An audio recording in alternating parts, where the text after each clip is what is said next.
یہ دنیا وسیلہ ہے آخرت کے لیے، دنیا زینہ ہے آخرت کے بام کے لیے، دنیا سورس ہے، اگر یہ نہ ہو تو آخرت کیسے ہو؟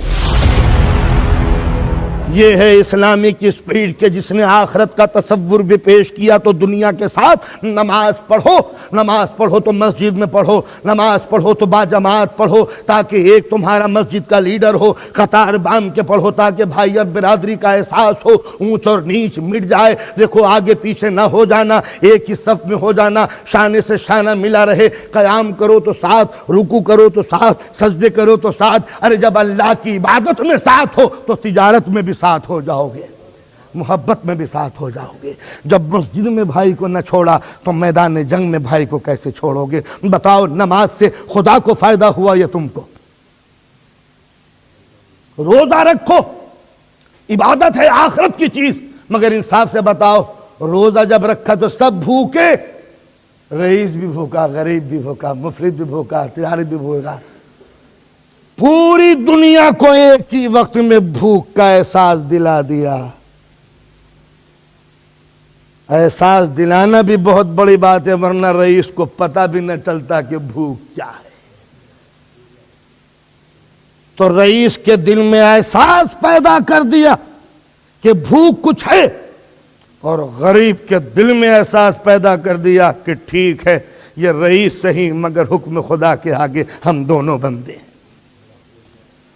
حج کا حکم دیا تو پوری انسانیت ایک جگہ جمع ہو گئی تاکہ اسلامی مسائل ایک دوسرے سے سمجھ سکے۔ یہ تھا اسلامی تصور کہ دنیا میں ڈوبو تو آخرت کا خیال رہے، اور آخرت کی طرف جھکو تو دنیا کا خیال رہے۔ جس نے دنیا ڈبو دی اس کی آخرت بھی نہ سنور سکی، اور جس نے آخرت ڈبو دی اس کے پاس دنیا بھی نہ رہ سکی۔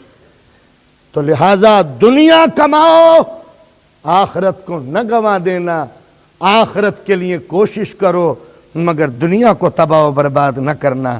یہ ہے اسلامی تصور کہ دونوں چیزیں تمہارے ساتھ رہیں، نہ دنیا ڈبونا نہ آخرت کو فراموش کرنا۔ یہ تھا، اور اسلام کی پوری تاریخ انہی دو نقطوں کے درمیان میں ٹکراتی رہی کہ جب دنیا کماؤ تو آخرت کا خیال، اور آخرت کماؤ تو دنیا کا خیال۔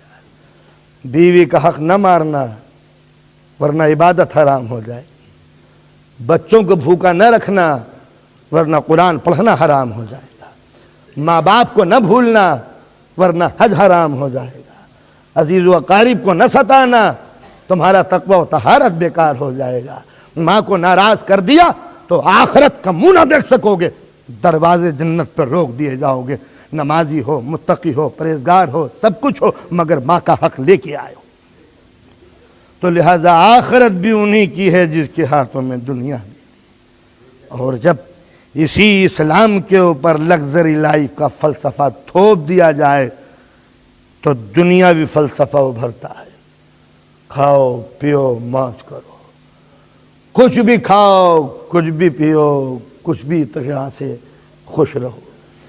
بس جب اس فلسفے کو سمیٹو گے تو یزید بن جائے گا، اور اسلام کے نظریات کو سمیٹو گے تو حسین بن جائے گا۔ ایک طرف لگژری لائف کا تصور، ایک طرف دین اور دنیا دونوں کو ملا کے چلنے کا تصور۔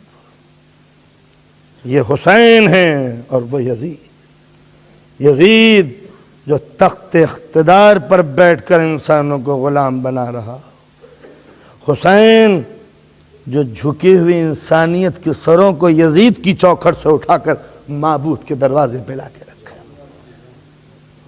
اب ایک ہی سوال تھا کہ یزید کے نظریات ویو تسلیم کر لو جس کا نام ہے بیعت۔ کہ یزید تیرے پاس سب کچھ زندگی ہے، زندگی کے پاس کچھ نہیں،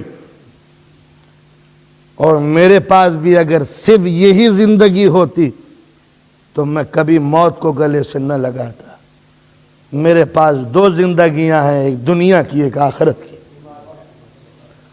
تو اگر اس دنیا والی زندگی کو تباہ کرنا چاہتا ہے کر لے، آخرت کی زندگی میرے پاس ہے۔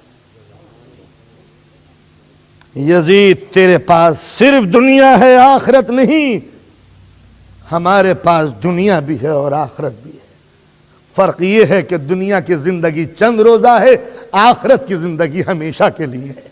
تو اگر چند روز کی زندگی کو قربان کر دیں گے آخرت کی زندگی کے لیے تو سودا گھاٹے میں نہیں ہے، فائدہ ہے۔ تو لہذا اگر ہمیں آخرت کی زندگی پر یقین نہ ہوتا تو زیادہ سے زیادہ ضد میں آ کر میں اپنی جان دے دیتا، اپنے بچوں کی شہادت کو قبول نہ کرتا۔ یہ بیٹوں کے لیے جو میں نے موت قبول کی، تو کون باپ ہے جو بیٹے کو موت کی طرف ڈھکیل دے؟ تو اگر موت کوئی رسوا چیز ہوتی تو کبھی حسین اکبر کی جوانی کو موت کی طرف دھکا نہ دیتے، مگر جب حسین کی معصومانہ آنکھوں نے آخرت کی تابناک زندگی کو دیکھ کر یقین کر لیا تو بیٹا اس دنیا میں کیا رکھا ہے۔ تو صرف مولا ہی کو یقین نہ تھا، حسین کے ساتھ جتنے بچے تھے ان کو معلوم تھا ہاں یہ بھی دنیا ہے، مگر اسی دنیا سے گزر کر ہم آخرت کی منزل میں قدم رکھیں گے۔ یہ دنیا وسیلہ ہے آخرت کے لیے، دنیا زینہ ہے آخرت کے بام کے لیے، دنیا سورس ہے، اگر یہ نہ ہو تو آخرت کیسے ہوگی؟ تو لہٰذا اس کو یوٹیلائز کرو اور آخرت حاصل کرو۔